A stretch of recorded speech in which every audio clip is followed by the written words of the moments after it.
Hey radio friends, we are hiking down to Mammoth Cave and Mammoth Cave National Park.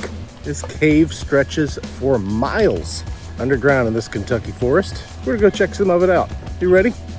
Let's go. Hi, my name's Mike. I'm a full-time traveler and ham radio operator. I activate amazing parks all over the United States. Join the adventure and see what's next. Buckle your seatbelt, Dorothy. The traveler has come. Because Kansas is going bye-bye. It's a huge, beastly, bulging man. Plates were from Kansas.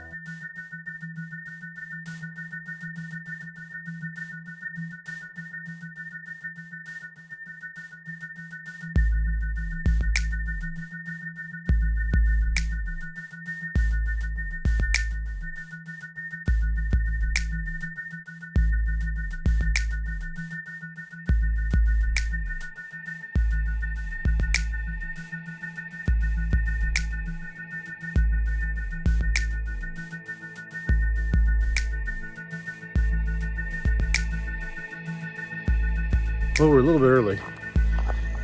The self-guided cave tours don't start for another hour, but we're in a national park. We can find something to do.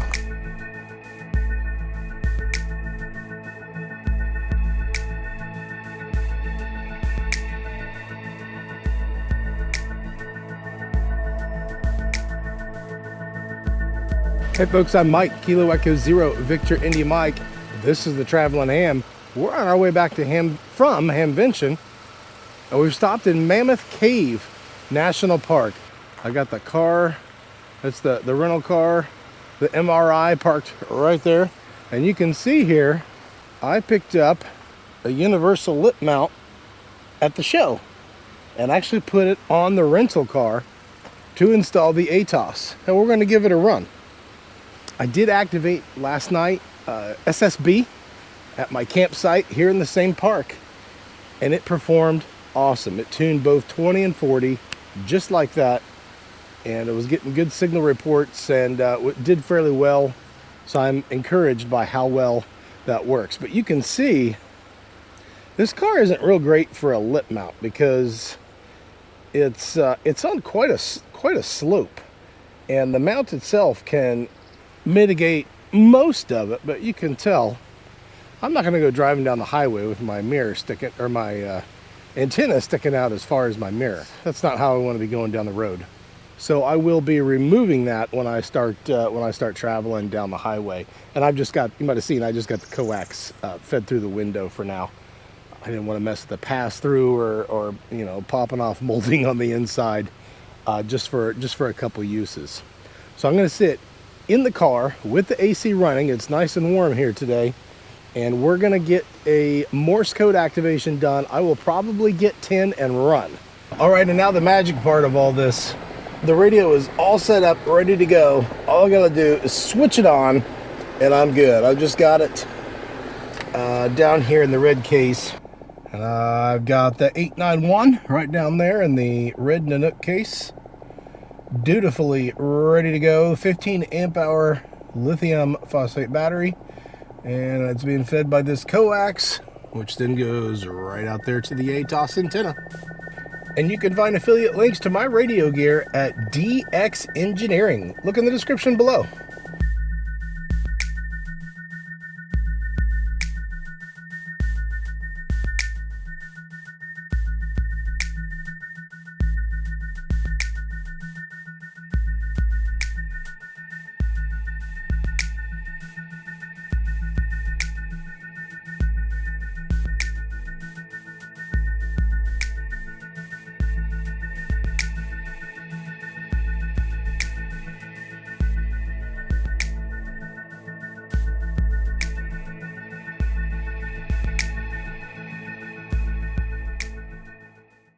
Okay, I do have a little click. There's a winder I bought. I do have the little click in the audio there. Is that me? Yes, that is me. Let's find the noise blanker. I have a harder time finding stuff on the little menus than on the big menu. Haha, listen to that. Gone. So I've done a Google search for ARRL's 30 meter band plan. It just brought up the band plan for all of them.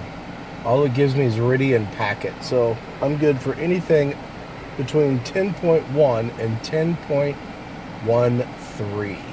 It's really quiet. Oh, it's quiet because I haven't tuned it. Go down a little bit and tune.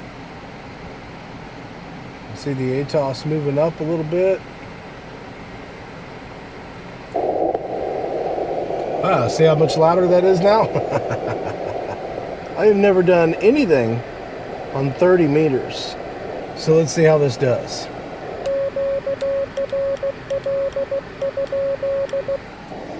Alright, we'll spot and see how it goes.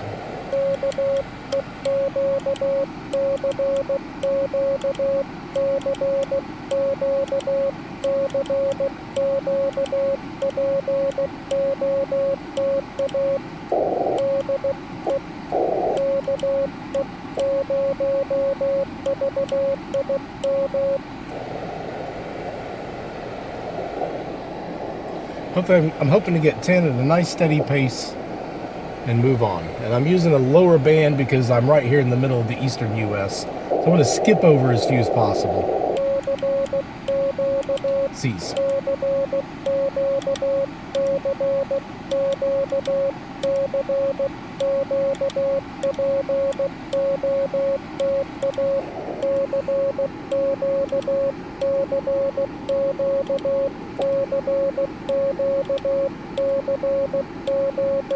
CW power, I think I probably have too high.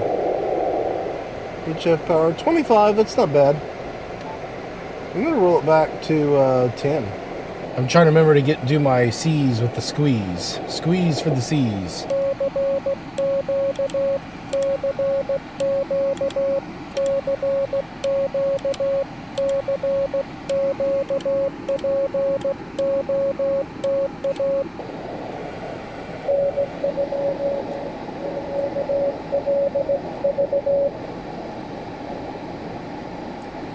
Oh man. Into.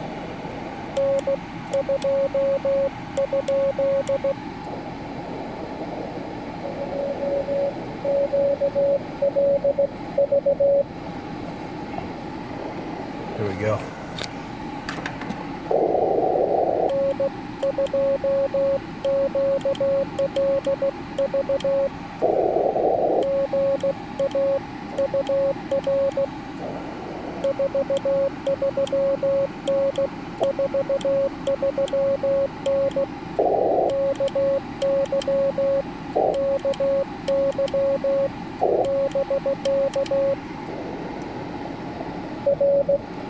There's a ladder there. 4-2. Oh.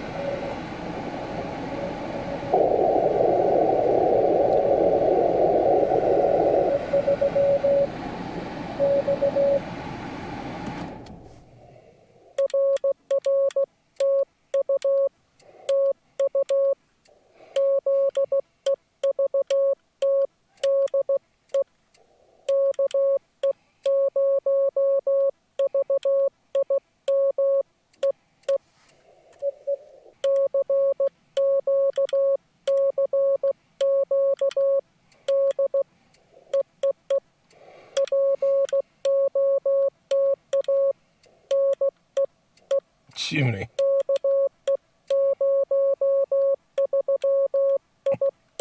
Oh my gosh.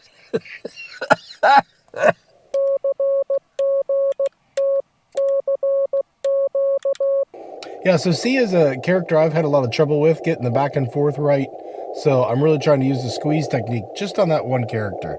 So just got to hit the DAW button a hair before the DIT.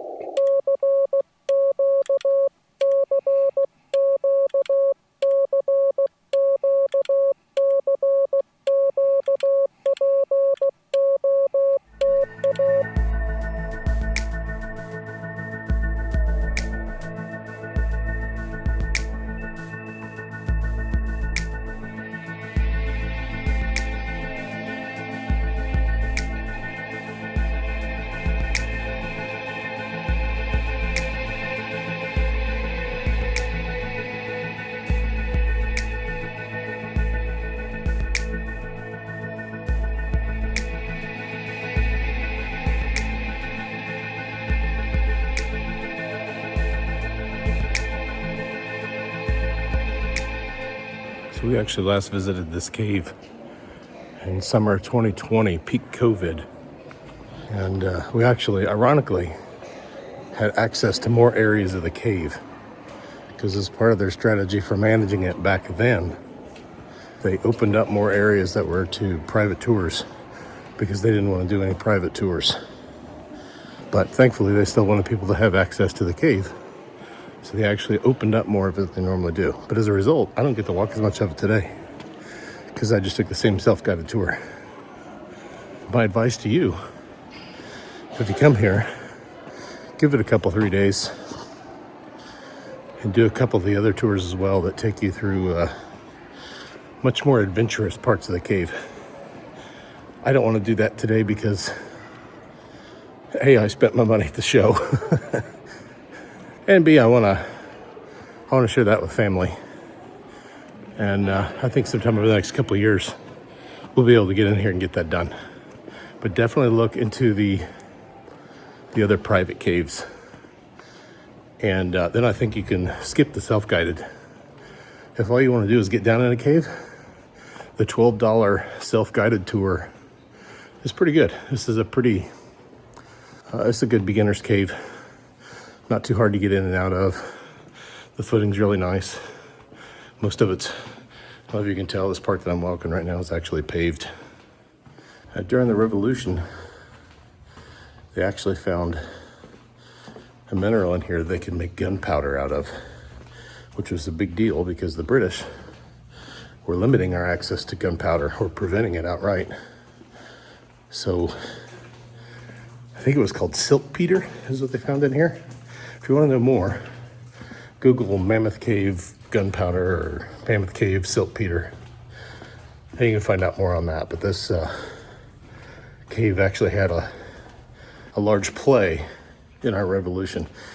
And I know I could see more of the cave in 2020 because I could see more of the infrastructure they had down here to mine that siltpeter out of here. I think that's what it's called. I'll annotate it if it's different. But very important cave historically for the US. That's it. That is Mammoth Cave.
All right, folks, so there you go. The CW operation in Mammoth Cave National Park. I don't know if you would call that successful or not.